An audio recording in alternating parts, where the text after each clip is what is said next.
we have a wireless internet service. So.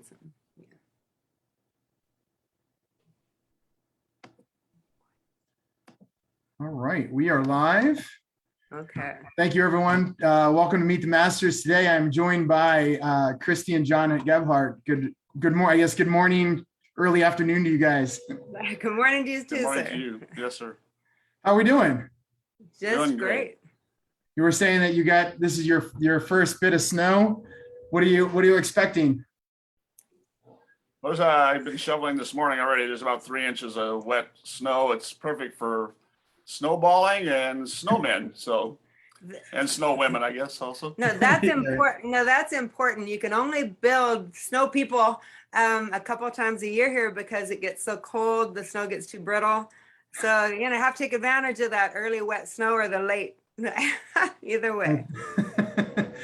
Things you probably never realized that you'd have to take into account. Exactly. We basically I'm in Delaware. We basically just get slush all winter. We don't get a lot of big snowfall. Gotcha. Now, I understand that you guys were recently in Montana for a wedding, right?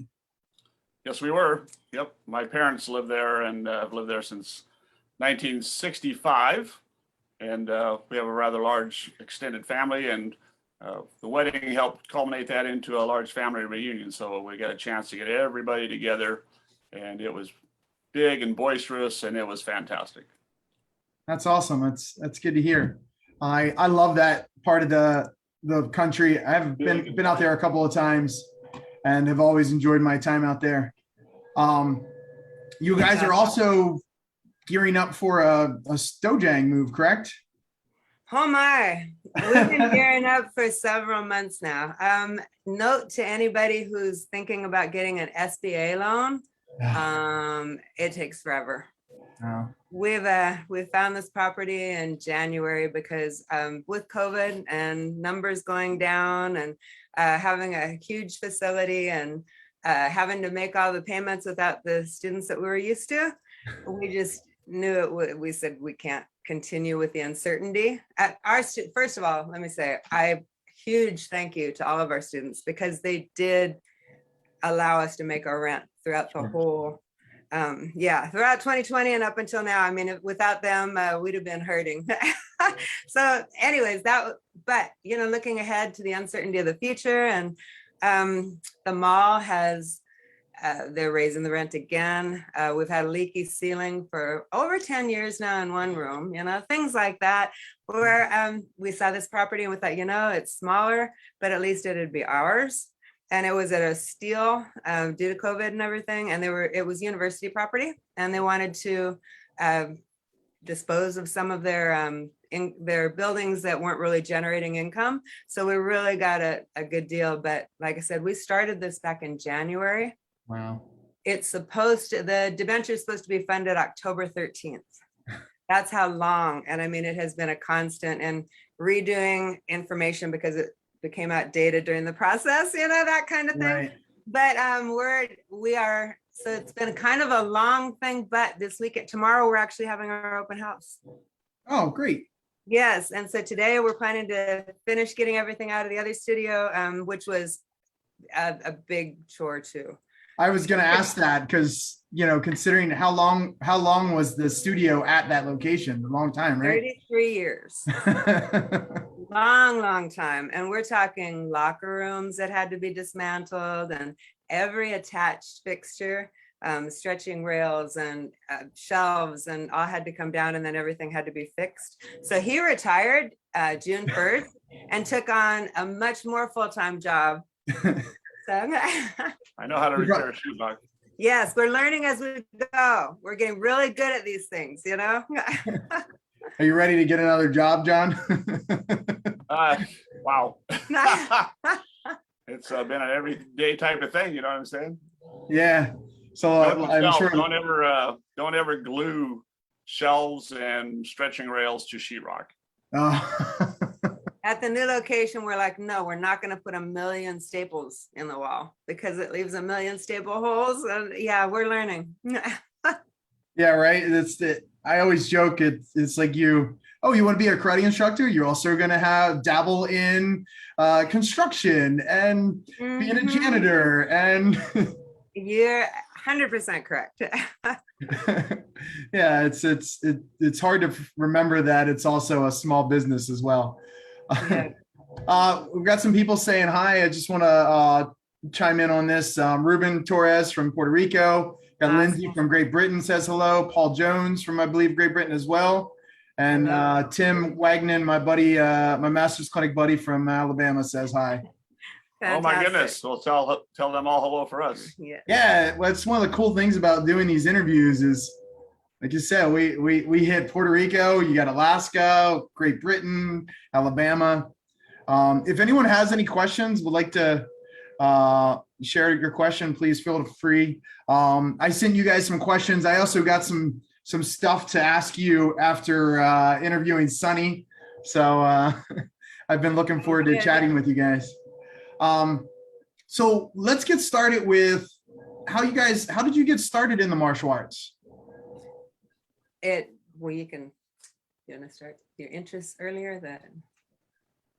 Well, I was always interested in karate in high school, but living in the Flathead Valley in Montana, there was no martial arts available anywhere, but it was always in the back of my mind. So that's where I first got an interest in it.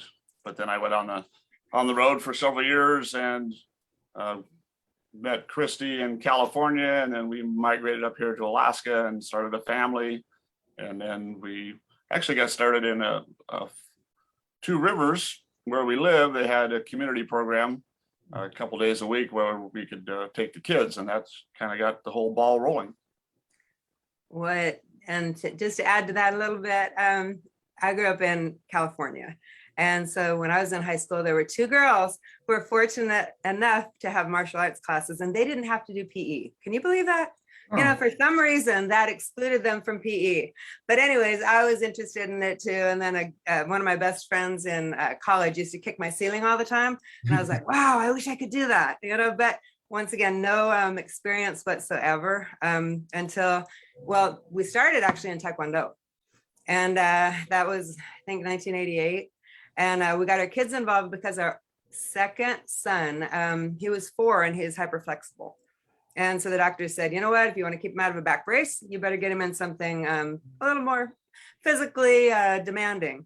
And we thought, hey, it was Ninja Turtle time, you know, everything else. And the kids are on board. So we took our 2 oldest and like I said, they started Taekwondo. And then when Master Wick had his satellite program at our local elementary school. Sorry, I talk fast like Sunny. I'll try to slow down. You're good. It was, well, they were saying that, okay, first of all, we have 6 kids. Okay. All right, I was gonna get to that. Yeah, at that time we probably had 5. And the oldest was going to have to go at a different time. And we're thinking, you know what, we live 45 minutes from town. You know, having him go at this time and then having to take the other kids at a different time wasn't real convenient. So that's when we switched to Master Wick School out at our local elementary school. And then from there, and the summers, so we did that during the school year.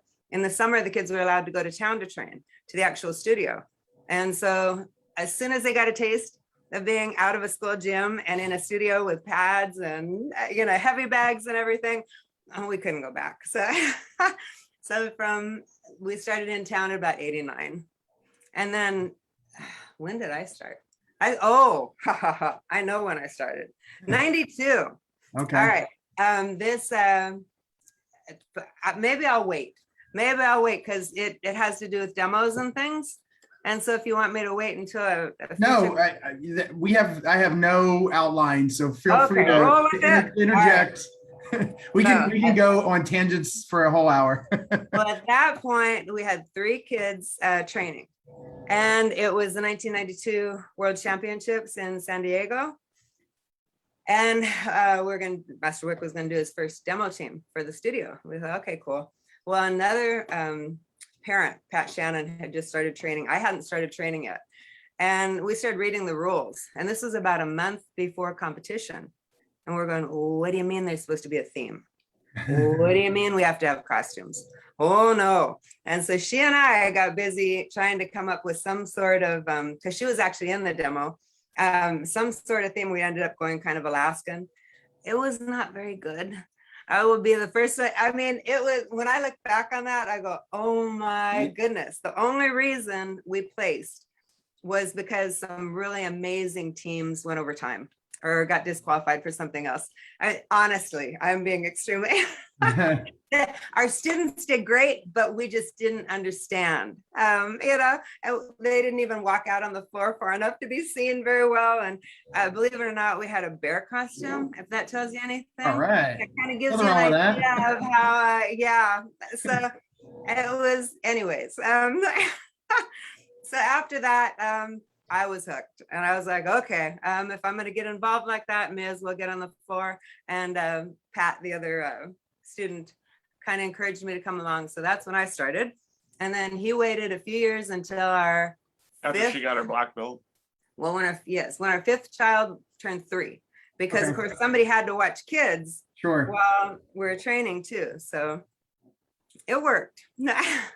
So that was you, John. You were the babysitter, and then Hey, what? babysitter, taxi driver, get them home, and then she'd come back later after her training sessions and stuff like that. So when had you always wanted to get involved, or it was just a time where you finally were like, okay, I can get out there as well? Yeah, well, we were fortunate in 1996 to receive a Family of the Year in the Tongsudo Oh, World Championships in 1996, and I was the only guy on stage besides Master Sunny at the time. She wasn't a master. She was then. a baby. She was a little baby. Everybody else was in dough box and up front, and so I said, well, it's might as well go all in and get everybody involved. So that's when I decided to go ahead and start training after that World Championships. it's kind of funny to say, everyone, like as if you weren't involved. Like you said, you were the shuttle and. Oh, and he had to make the props for that demo I was talking about at the last minute. You know. Oh, really? He's Did you make trying the to bear costume? Yeah. I made spears out of styrofoam and broom handles and kayak paddles and shields and all sorts of stuff. They looked pretty cool at the time, but looking back, they look pretty hokey now. But That's I've done my share of demonstrations, and especially when you have, I don't know how many people were on the team, but when you got to outfit 20 people with props, you're like, you just gotta make it happen. Exactly. well, knowing what we know now about demos, that they take a year of just concerted effort, or 2 years, with the planning, the music, all that stuff, to jump into that 92 with 1 month was just insane. I think that's the first year they had the creativity competition, I believe, was 92. I actually don't know. I think you're probably right. That's that. I'm sure someone, if we're wrong, someone will correct us. Okay. But that sounds about right. And that was in San Diego. So San Diego, yes. what led you guys to Alaska? Was it work? Well, my father was in the communications business. He started in 1956. He grew up during the Depression, and he was. There were contractors that came through these small towns at the time that were converting magneto telephone systems, the old crank style systems, to the first dial telephone systems, so they wouldn't have to have a local person hooking everybody together that made phone calls. So he got hired. They would send. It was North Automatic Electric out of North Lake, Illinois. Actually, that was the parent company, and they hired foremen. They would send one guy into a town. He would recruit local people from the town to work, and then he would pick the best of the best, and then ask them if they wanted to continue in that occupation. And if they did, they started going on the road and doing telephone work, and that's what my dad did.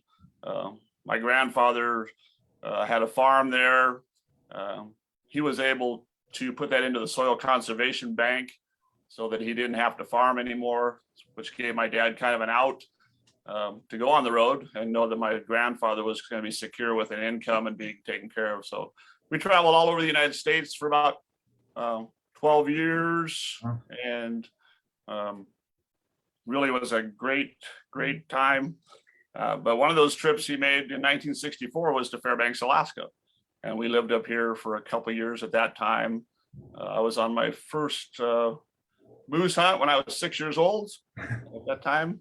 And then we left there and traveled some more. He bought a place in Montana, and then we came back to Fairbanks in 1969 for a couple of years. And the winter of 1969, it was 70 below zero and 14 feet of snow in December and January of that year. And my mother looked at my father and said, I am never living another winter in Fairbanks, Alaska. So,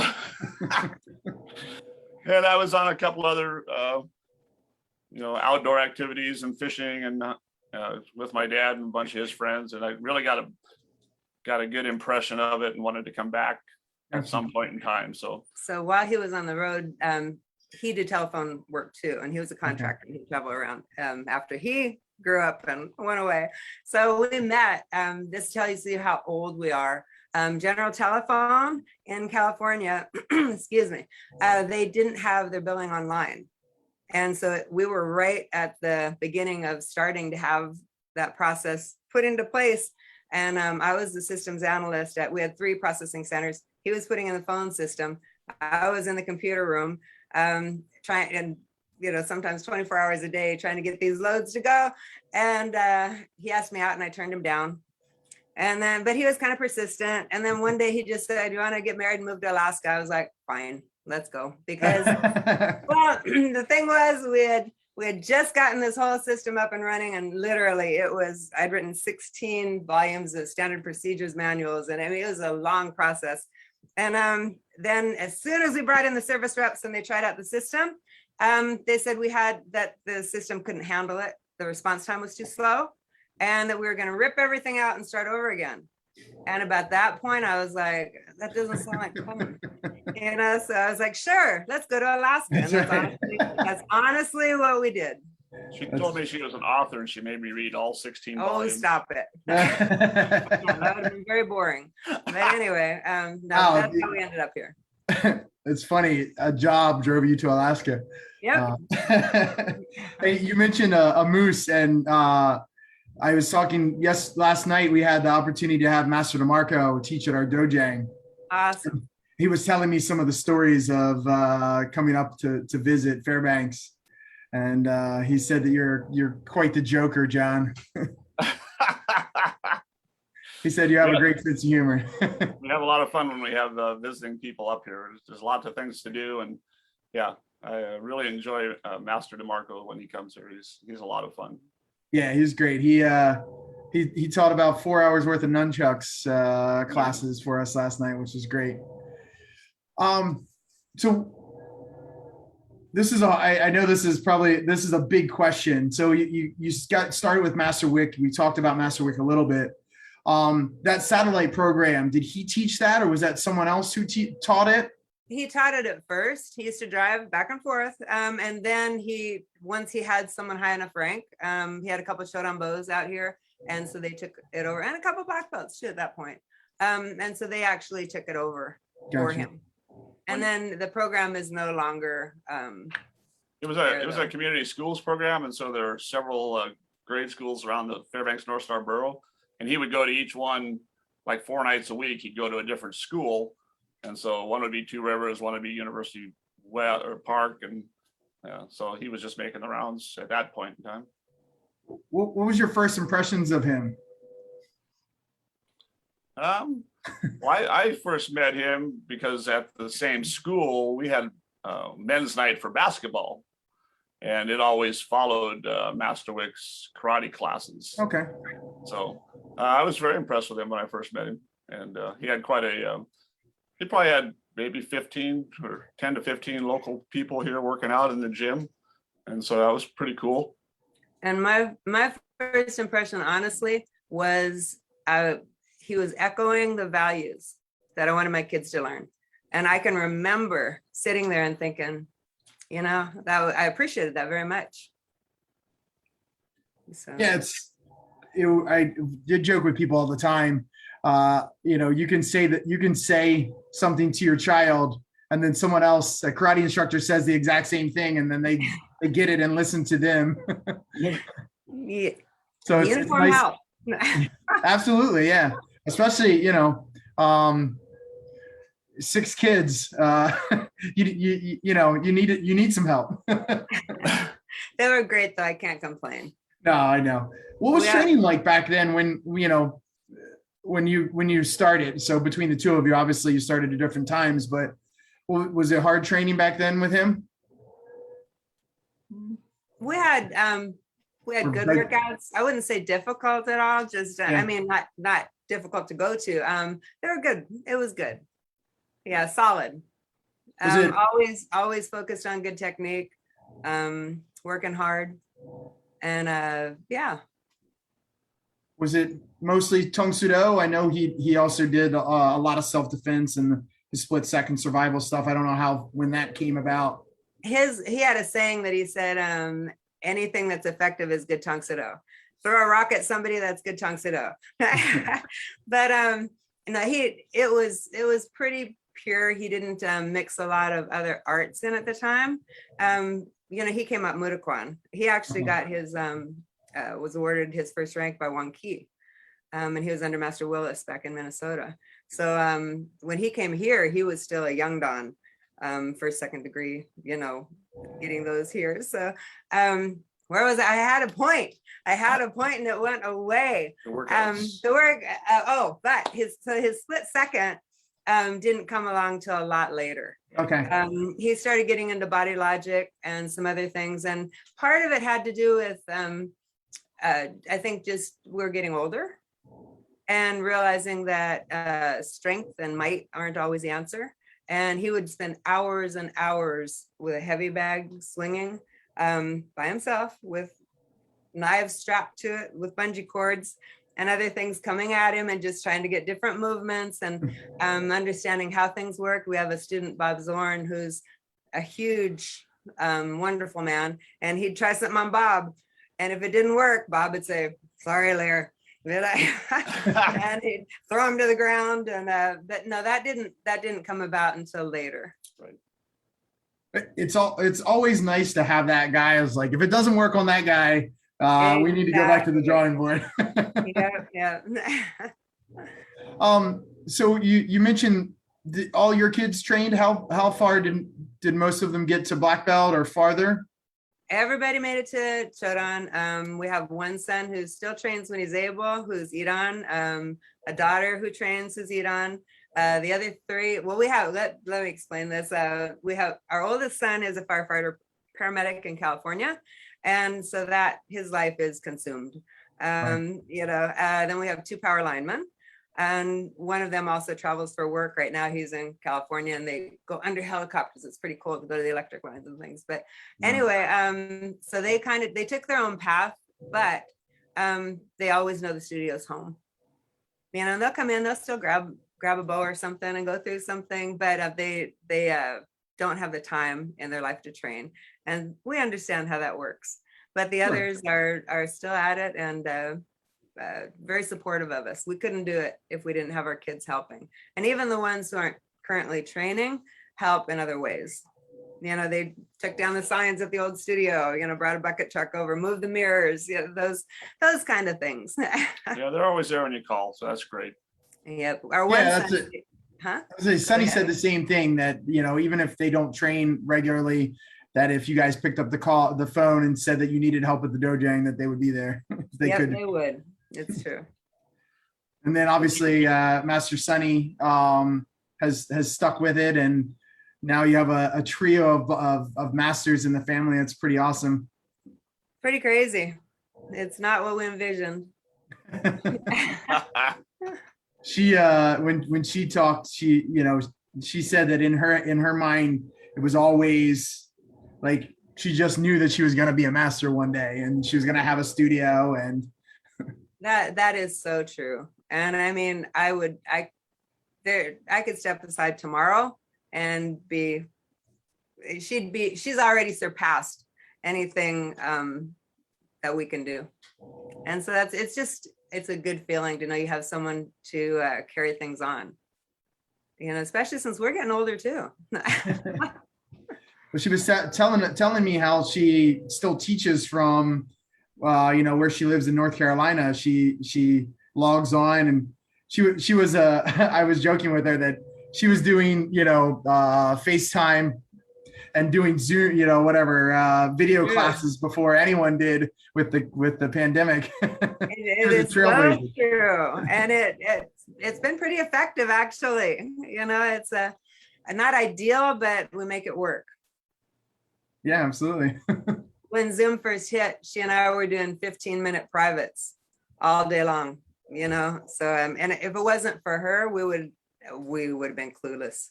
I mean, she set up all the accounts and everything and got us rolling and did the schedule, and all I had to do was push a button and She's voila. very, very tech savvy and very much an asset. You have to be in that this world. regard, Yeah.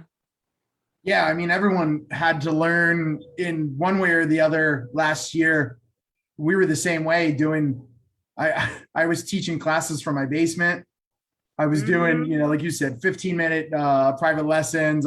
We did all that stuff.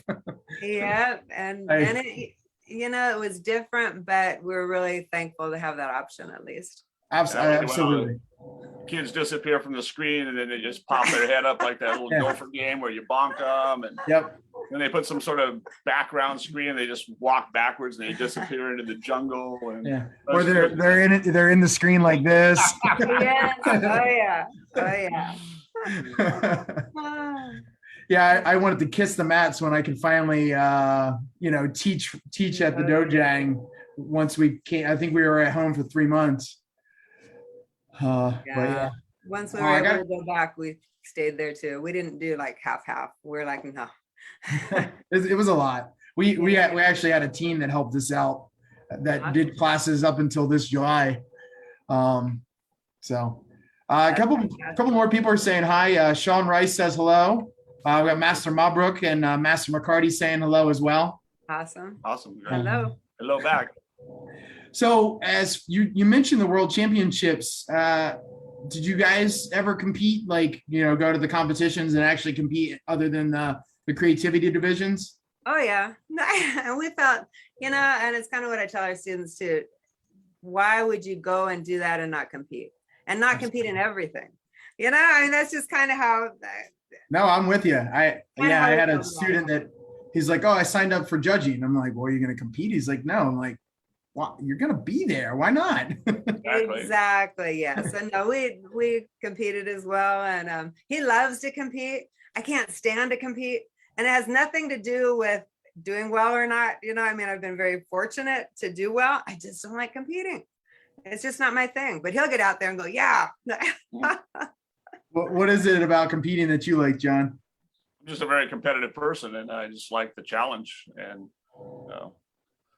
it's just the whole thing. I've been very competitive my whole life, whether it's in sports or work or whatever. I just always strive to do the best that I can do up to the best of my abilities and give it all I've got. I've always just been that way. I wanted to talk more about the creativity. Were you a part of the creativity teams as well, John? I was the fabricator of most ideas that came out and said, oh, you can build this, can't you? Yeah, no problem. And so all the technical aspects of it, Master Gebhardt and Master Sonny were the impetus mostly of the music, choreography, putting it all together. But my main... in the 2000. You were in the 2000. I was in a couple of the demos, yes. Yeah. Well, I like I said earlier, the people that make the costumes, the fabricators, that's a really important part of those demos as well. We were fortunate to have a lot of very talented parents that were seamstresses and could do a lot of the work. And so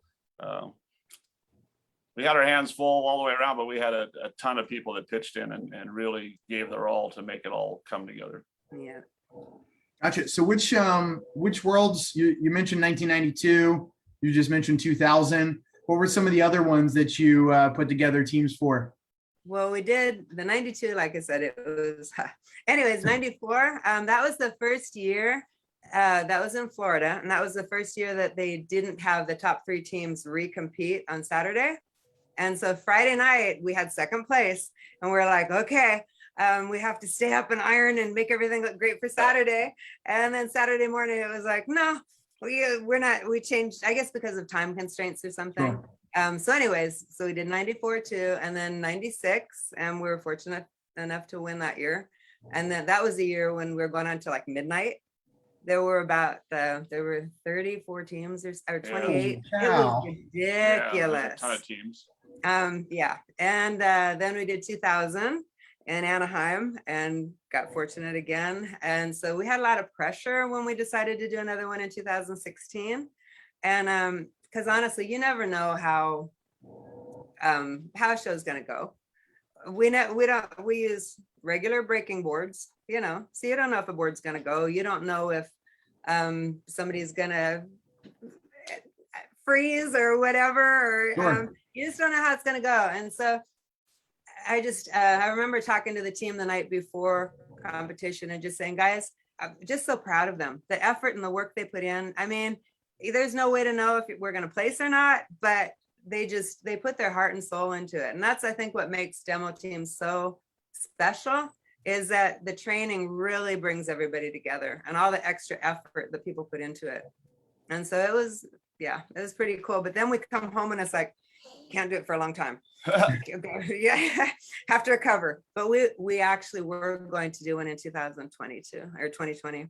We had 44 people, I believe, Yeah, and they all, very talented group. we had signed up and they had their tickets and the whole bit. And we were pretty much ready to roll. And that was hard, Sure. Yeah. just to tell everybody, sorry guys. And I don't know that we can recreate what we had, just because The world has changed. well, we don't have the same individuals and things, so it's hard to Sure, say. yeah. It's, Yeah. it's amazing how things can change in life in general, but for a martial arts studio, when you're talking 2 years, a lot can change in that time frame. No kidding. People not training anymore and things like that. Yeah. One of the stories that Master Sunny talked about was you got when that demo for 2016 where you guys were driving and you just you came upon the song.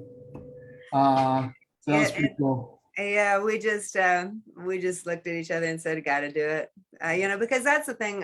Well, that's what we learned in '92. Oh, you're supposed to have a theme. Oh, yeah, and so that's where we if we don't have something that we feel drives us toward building a demo, that's kind of the starting point, and that's what that song was. We said, yeah, we can see this happening. So and then awesome. Yeah. And then the demo came together and I was telling her I was there for that. And, it was awesome. Like just the energy in the whole building and the excitement and just watching the team and how invested they were in it. It was a special experience. It really was a cool demo. Thank you. They gave their all. We were so proud of them. We were very fortunate to have people in the community that, gave us facilities in order to have a big enough area to actually perform the demo and practice. Right. The Carlson Center is a huge facility here in Fairbanks, and we had people that gave us access to that, some local gymnasiums and local schools where we had multiple times we could meet there and run through it and have plenty of room. So yeah, we were very, very fortunate in that aspect. Yeah, but there were some awesome other demo teams too. So we felt very fortunate. Absolutely. Yeah. Like I said, we honestly didn't know how that was going to go. Everybody brings their A game. Yeah, no, so I don't know if you my background, my instructor is Master Godwin. So I was on quite a few of the Korean Martial Arts Institute teams in like 2004 was my first one. So 2004, 2006, 2008. Awesome. So those are impressive. Yeah, like you said, I love the camaraderie that builds. I mean, training certainly builds that, but then it's actually kind of absurd when you think about the countless hours put in for 5 minutes of yeah, 5 minutes of a show. Yeah, and it just runs through your brain and it won't turn off. Yeah, and then before you just blink and it's over. Yep. And then you got to figure out how you get things back to Alaska, or do you is it just all stay in where the tournament was. You know, that crossed our mind, but fortunately we had enough people to divvy things up and got things back. And the one family that we have a military family who is just extremely awesome, has several members and didn't use up all of their baggage. And so Britain's family really pitched in and helped us bring things back too.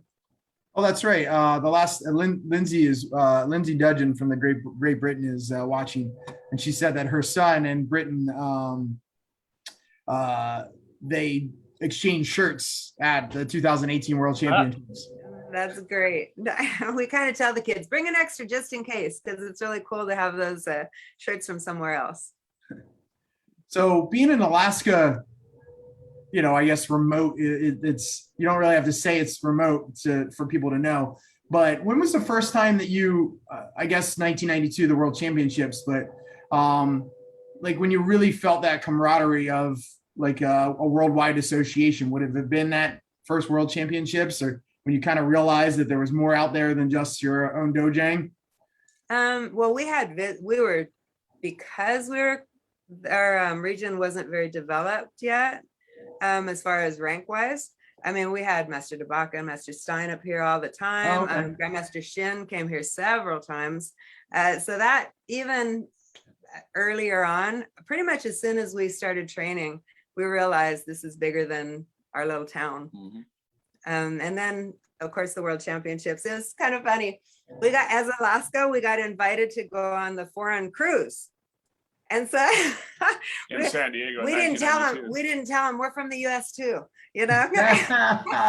So so we went on there was a cruise ship that night after the championships, and we got to go on that, and really were introduced at that time to a lot of other people from all over too.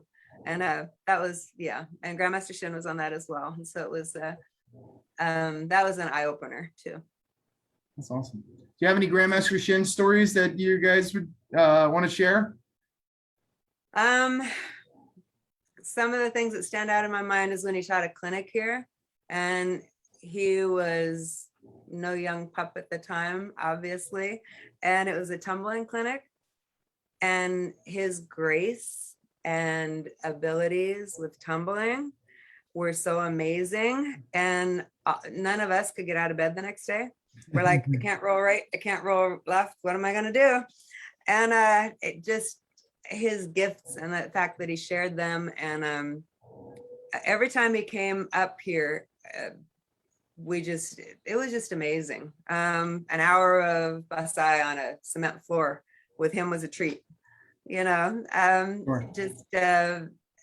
He didn't say a whole lot, but he sure spoke a lot with what he chose to do. He was always very affable, very personal, the embodiment of humility, always smiling, always very, very positive. That's what I took away from him. It was and genuine, very genuine. Sure. When I went to talk to him one time, I said, you know, it's so, well, when he started bringing Qigong in, he did a clinic here, and I'm going, okay, whenever I've been on a dawn test, it's almost like I go into a fog in my head. You know, I mean, it's like the pressure. And I'm thinking, it's got to be my breathing. It has to be. And so I asked him, I said, you know, I know he's going to have the answer for this, and he's going to tell me what I need to do to, what exercises or whatever. And so we talked, and he said, I think you try too hard. I'm like, okay. Okay, where am I going to go with that? But, you know, I mean, he's very, and it's like, I've had a blown out knee at my first master's clinic, and everyone said, have him do acupuncture, have him, he'll fix it. He did this ankle, he did that. And so he came over and looked at it, and he said, I'm an amateur, I can't help you. And, you know, he never tried to be something he wasn't, and he sure could have, you know, I would have believed anything he said, you know. So he was just such a, we were so fortunate to have him come up here as much as he did. And it meant a lot. And he knew everybody. That's what killed me. It actually literally at one master's clinic, we're doing the warm-up, and you know how the warm-up goes.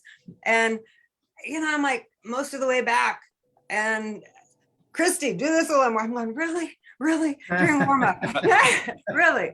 And we went to at one of the championships. Sonny went to get his autograph, and he said, "Hi, Sonny, where's your mom?"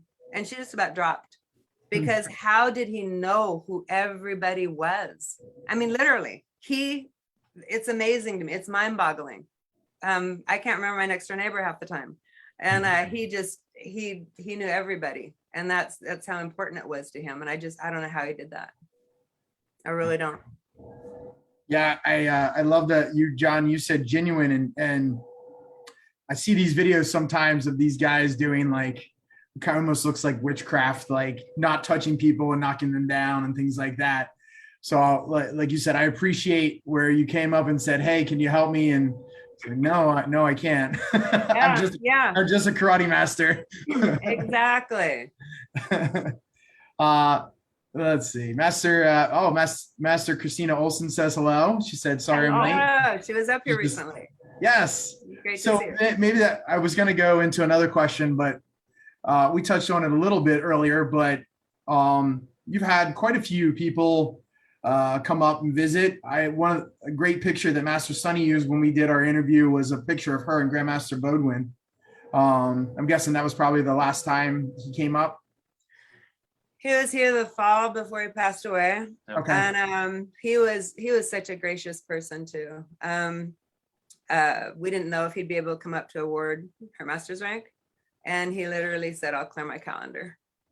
I mean, he was just such an amazing, once again, I tell you what, and there's just so many wonderful people in this association, and from the very top down, it's just, it's so amazing. And anyway, he came, and we always try to do something a little bit fun. And he hadn't been to a gold mine before. So we thought, hey, we have a friend who has a gold mine. We thought we'll take him out in the woods. And then we thought, this is Grandmaster. We have to be really safe here. We'll make sure we have, a couple vehicles. And, so if anything happens, we have an extra one, to get him out if if one breaks down. And had somebody who's very well versed in driving it to drive. Oh no, he wanted to drive. And you wanted to race. Yes. And I was like, move over. I have the controls. And I was hanging on for dear life because he's bombing down these gravel roads up and through the banks and the trees, and he's just having a blast. And he was so much fun. We actually flew to an Inupiat village on the North Slope, and we walked around there. It's Anatuvik Pass, and it's situated there because the migration of caribou comes through there every year, and the people subsist on the caribou. And we walked around there, and he actually met a lady, an Inupiat native, who had married a guy in the military and had been stationed back in New Jersey, and they had been to the same restaurant and they knew people together. And so we're out in the middle of nowhere, and they find commonality. And he really related to the common person. He always smiled. His smile was so infectious, and people were actually drawn to him. He was just a jewel in the crown, and he was one of my favorite people to be around, and so positive and like gracious, and he's an amazing person. He's a lot of fun. Just an amazing person.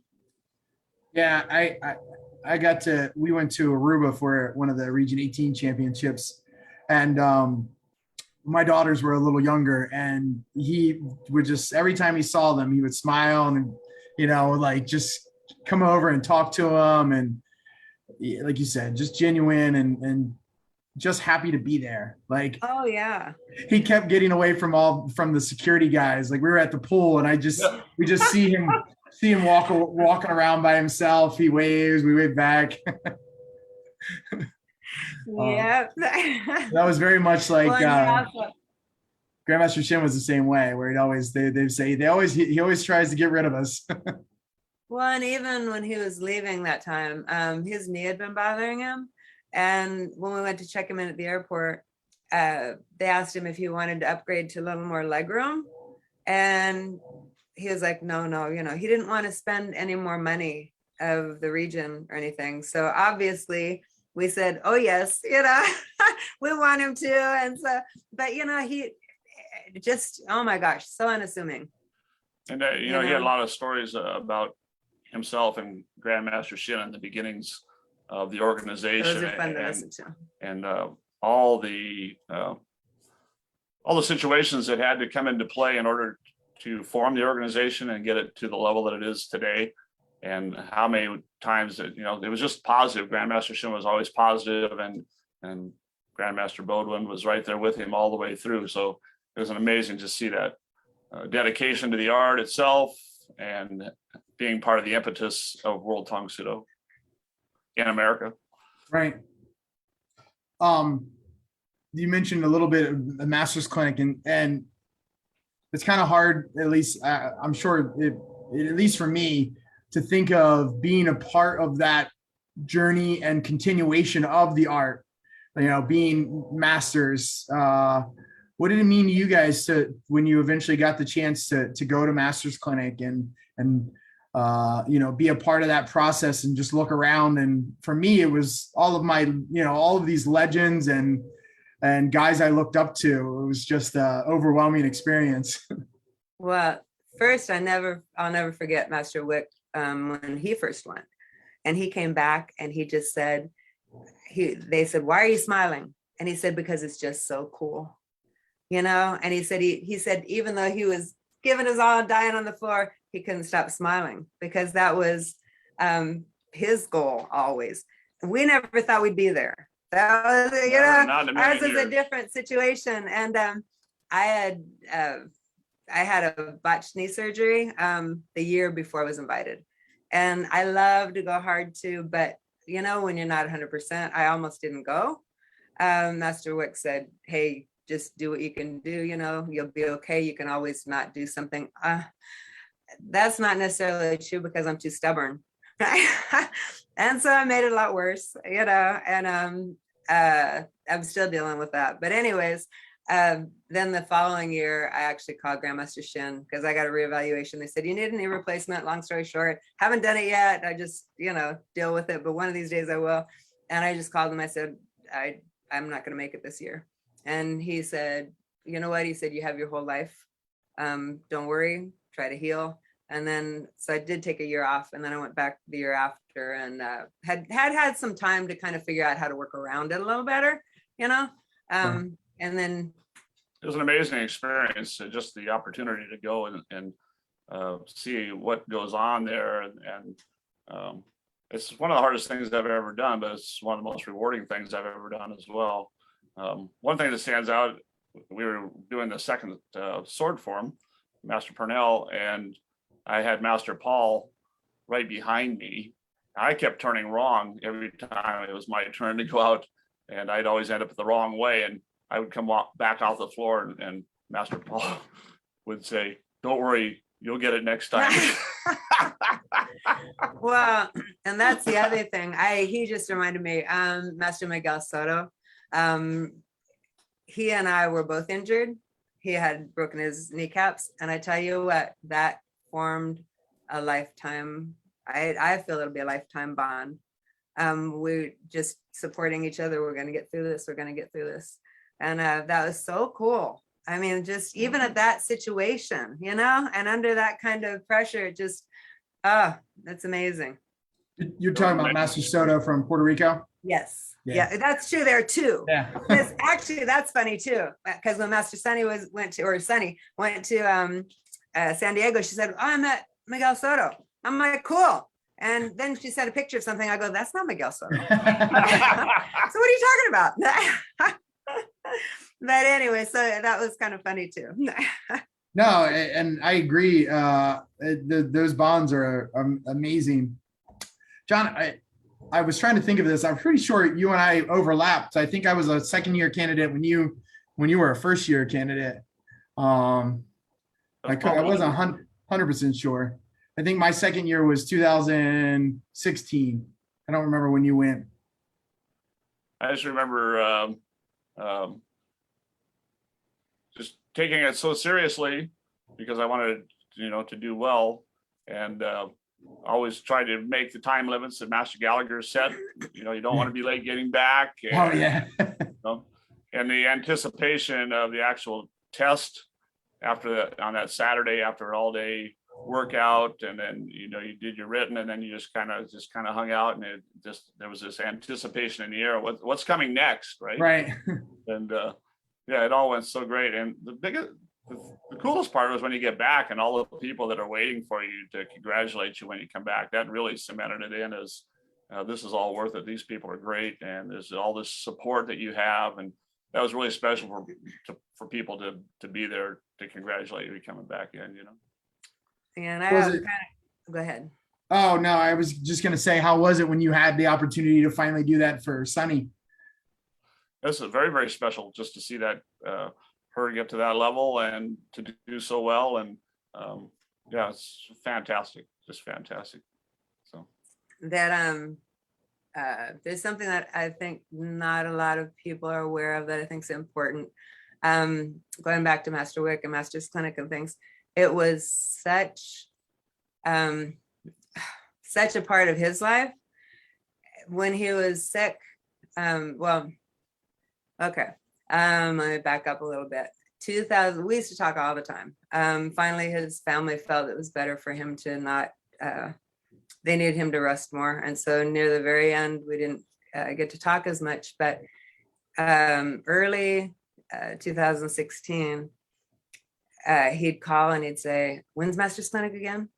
When's Master's Clinic again? And I'm going, why on earth are you asking? Because he had left here July 2015. And we knew he couldn't, attend in 2016. I mean, he was too ill. But he kept asking about that date. And, it just stuck in the back of my mind. And so when we were flying down that year, 2016, I woke up that week. We usually go into the night before because of the time difference and things, but so I woke up Thursday morning and I was like, man, I'm still really tired. So I just went back to sleep for a little bit and then got up and I said, oh no, I'm sick. This is not tired. I'm really sick. And I was sicker than I'd ever been that whole weekend. But I knew Master Wick, how important Master's Clinic was to him. And I texted his sister and I said, we're here at Master's Clinic. He kept asking me when it was. Will you please just tell him, that everybody here loves him. And, she said, I don't think he's going to make it through the weekend. And so that's when I first heard that. And I'm going, oh my gosh, I couldn't leave my room. He was candidate. So he wasn't around. And actually I was supposed to have, I said, don't give me a roommate. I said, I don't want anybody in this room because whatever I have is bad.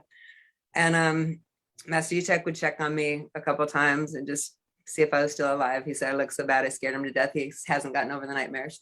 But anyway, and then of course the wonderful staff. I mean, my gosh, Rachel Strong and everybody there, they're so kind. And so they were really good about checking on things. But all I could think about was I have to do something. So I thought, maybe get everybody to sign a uniform. Maybe I just couldn't think of what to do. And his sister said, he's really not responding to much. She said, I'll tell him.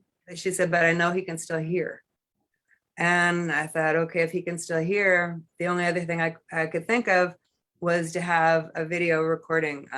So I asked Master Utech to try to get in touch with Grandmaster Bodwin and have him record something that we could play, and I kept telling his sister, I said, this is what he's hung on for.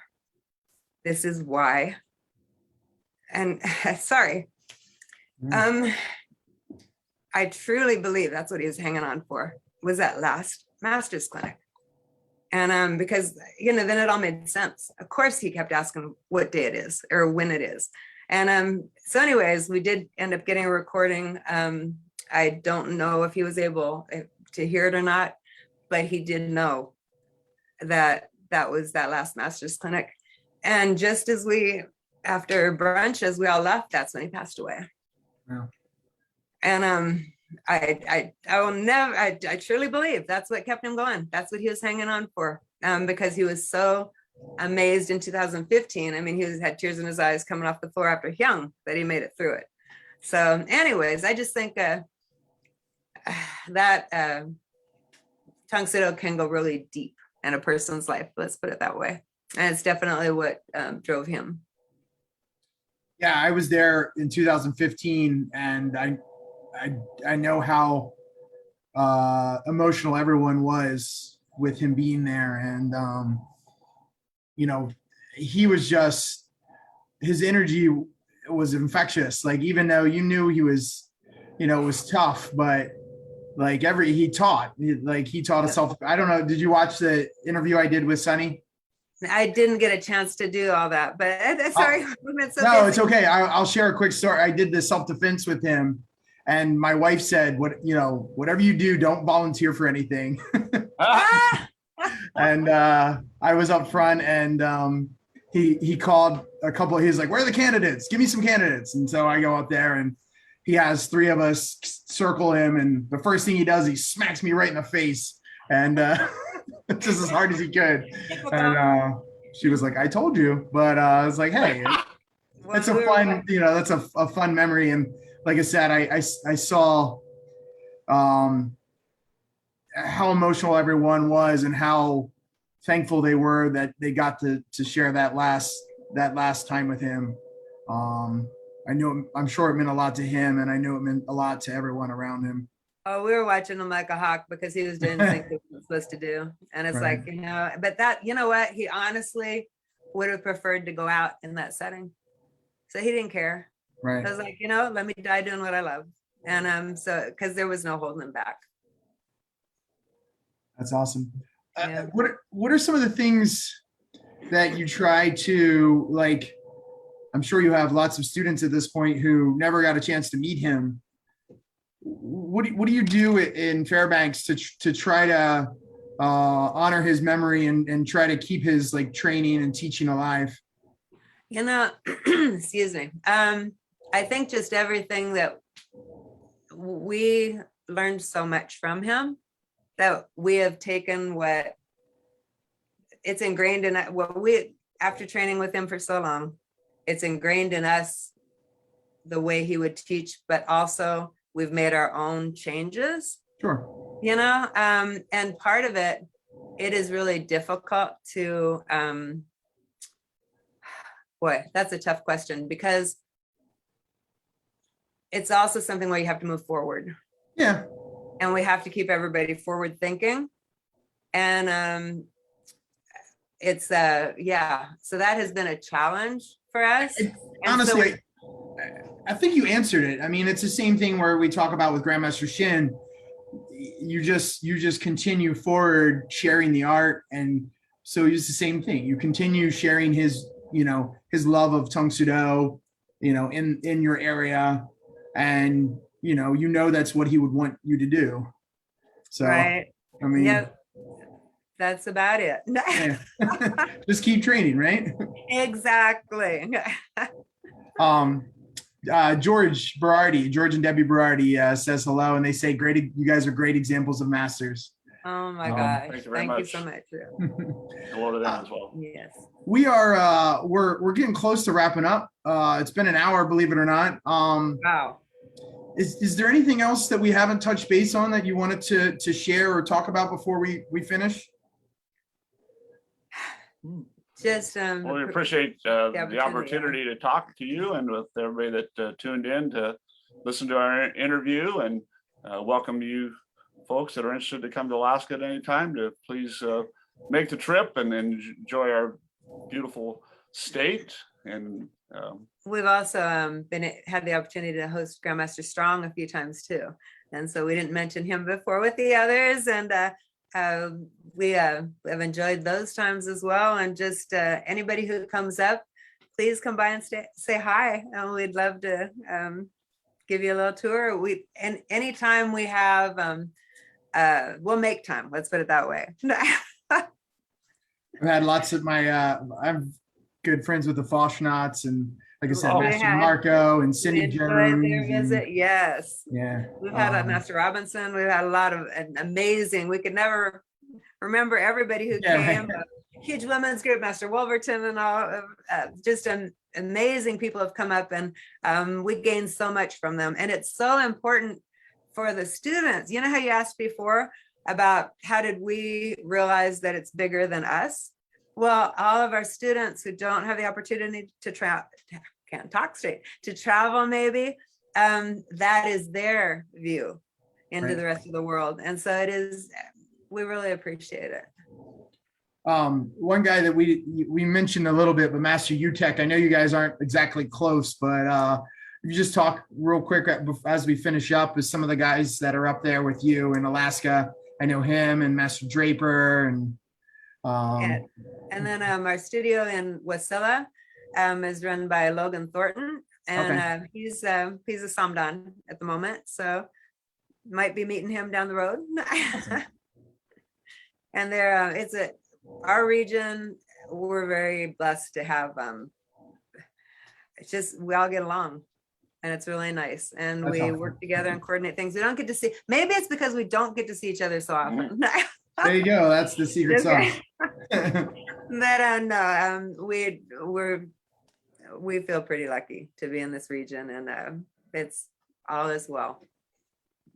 Yeah. With COVID, right, and all that's happened, we have the U.S. Nationals we're hosting in Region 8, and we're looking forward to seeing people that I haven't seen in so long. That's going to be huge. We wish we could go financially, and with the move, we're you're sending busy. Sunny will be our representative there. That's We're right. sending 3 students. Oh, as excellent. well. Yeah, but other Awesome. than that, we really wish we could be there in person too. Yeah, That's one of the drawbacks of living up here. Well, yeah, and like you said, the whole moving the studio thing. Yep. Well, again, I want to thank both of you for joining me. I had a lot of fun getting a chance to chat and hear a little bit about your history in the martial arts. With like Kristie has given me 30 years next year, right? 1992. That's amazing. Yep. Coming up. So I appreciate you joining us. Hey, we got through it without any Wi-Fi issues, so that's awesome. Amazing, yes. Well, thank you so much. Thank you You've so been much. a wonderful host, and just Yep. we've enjoyed it Very as well. enjoyed it. Look forward Awesome. to seeing you in person. Yes. Well, thank you everyone for watching, and if you liked it, share it for us and spread the word. So thank you everyone. Tong Su. Thanks. Thank you.